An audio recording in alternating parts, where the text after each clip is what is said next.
Saya, Joko Widodo. Ini adalah kisah masa muda saya sewaktu memulai perjalanan hidup. Ini saya waktu kecil. Saya berasal dari kota Solo, Jawa Tengah. Saya anak sulung dari 4 bersaudara. 3 adik saya semuanya perempuan. Saya berasal dari keluarga biasa. Kami berulang kali pindah rumah kontrakan, rumah sederhana yang mampu dibayar Bapak untuk tempat tinggal kami sekeluarga. Bapak berjuang untuk hidup kami dengan berjualan bambu dan kayu di pasar. Ibu sangat gigih membantu Bapak. Setelah selesai masak dan membereskan rumah, ia segera pergi ke lapak dagang Bapak untuk membantu mengikat bambu dan kayu. Mereka melakukan itu semua demi anak-anaknya untuk bisa sekolah. Mereka meyakinkan saya bahwa sekolah akan mampu mengubah hidup saya. Perjuangan dan usaha Bapak sangat menginspirasi saya. Usaha Bapak berjalan baik, dagangan makin laku, dan saya tahu Ibu mulai punya uang. Saya pun mulai nakal waktu itu. Saya sering iseng memanggil pedagang makanan apa saja yang lewat dekat rumah. Tukang siomay, tukang bakso, tukang jajanan pasar. Ibu pun terpaksa membayar apapun yang saya pesan. Suatu kali saya asal manggil saja, ada tukang lewat di depan rumah. Saya pikir jual kue pasar, ternyata tukang arang.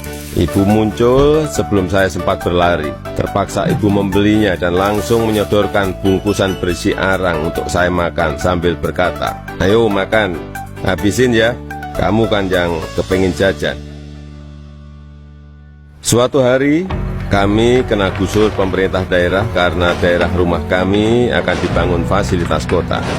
Kami sekeluarga terusir begitu saja tanpa ada perhatian di mana kami akan tinggal. Kejadian ini membuat kami sekeluarga sangat terpukul. Kami terpaksa menumpang di rumah paman. Keadaan yang sulit membuat kami sekeluarga gigih berjuang lebih keras. Bapak menjadi sopir angkutan umum. Setelah sekolah, saya membantu ibu berjualan di pasar meneruskan usaha Bapak. Kami sekeluarga menjalani hidup tanpa mengeluh dan saling mengalirkan energi positif. Bersama-sama kami berjuang untuk tidak lagi menumpang. Kerja keras tidak pernah sia-sia. Bapak bisa membuka bengkel usaha kayu. Setelah beberapa tahun, akhirnya uang bisa terkumpul untuk membeli rumah sederhana. Tahun 1980, akhirnya saya memutuskan untuk kuliah di jurusan Teknologi Kayu, Kehutanan UGM. Saya memilih jurusan tersebut agar saya dapat belajar lebih mendalam tentang perkayuan. Saya ingin mengikuti jejak Bapak, ingin membangun bisnis kayu Bapak menjadi besar. Ini saya gondrong waktu kuliah, dan saya suka banget dengerin musik cadas dari Nazareth, Queen, Metallica, Judas Priest, Guns N' Roses. Saya juga hobi banget naik gunung, Gunung Lawu, Gunung Merapi, Gunung Merbabu, Gunung Kerinci, sudah saya daki. Menginjak masa penulisan skripsi di dekat akhir kuliah, saya sudah agak kalem. Akan menginjak dunia kerja, saya memutuskan untuk lebih serius. Saya bertemu dengan gadis bernama Iriana. Dia teman adik saya yang sering main ke rumah.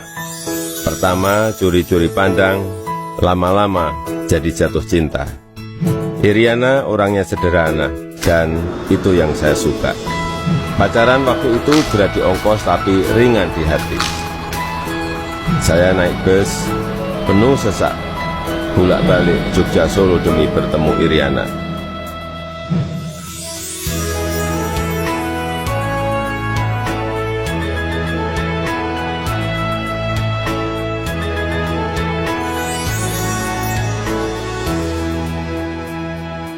Lulus kuliah tahun 1985, saya melamar ke sebuah perusahaan kertas di Aceh.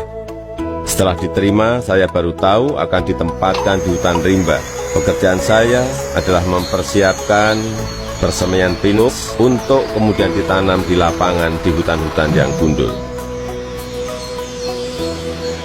Beberapa bulan setelah itu saya kembali ke Solo untuk menikahi Iriana dan menyiapkan keberangkatan kami ke Aceh. Masa awal pernikahan kami berada di dalam hutan rimba selama 2,5 tahun. Pada tahun kedua, Iriana sudah dalam kondisi hamil dan kita memutuskan untuk melahirkan anak pertama kami di Solo. Kembali ke Solo, mulai ikut paman bekerja di pabrik mebel untuk mencari pengalaman. Di sini saya belajar banyak tentang bagaimana menjadi pengusaha yang baik. Semua posisi pernah saya lakoni, di produksi, di pemasaran, semuanya pernah saya alami.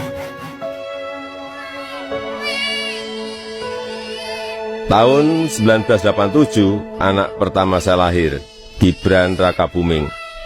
Gibran itu singkatan dari gigih dan berani. Saya ingin putra pertama saya punya semangat hidup seperti namanya.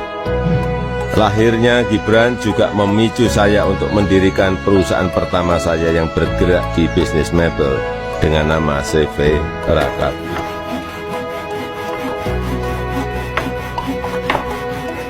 Tapi ternyata menjadi pengusaha bukanlah sesuatu yang mudah. Saya pernah habis ditipu. Barang sudah dikirim tapi tidak dibayar. Lalu orangnya menghilang. Kalau kita jatuh ya harus bangkit lagi. Tidak lama setelah itu saya mendapatkan pinjaman modal usaha. Dengan semangat untuk bangkit dan berkembang, saya bergerak cepat untuk mencari pesanan sampai luar negeri dengan cara ikut pameran-pameran mebel.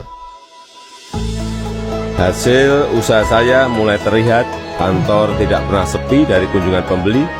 Di sini saya bertemu dengan pembeli dari Prancis bernama Bernard Jan. Dia yang memberi sebutan Jokowi untuk saya, untuk membedakan Joko Widodo dengan Joko-Joko lainnya yang banyak beliau kenal. Sejak saat itu, orang-orang lingkungan pengusaha mebel mulai memanggil saya Jokowi.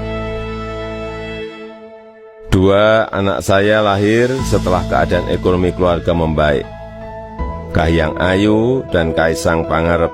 Saya ingin anak-anak saya mengenal sekolah kehidupan yang dilandasi perjuangan untuk mandiri, supaya mereka semua mampu membangun kehidupan yang kukuh. Keluarga adalah sumber kekuatan terbesar bagi saya.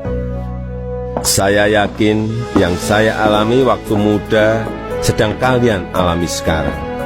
Tidak ada Jokowi hari ini jika tidak ada sejarah susah hidup saya. Teruslah berjuang, mewujudkan mimpi-mimpi kalian. Mari kita terus bangun Indonesia maju.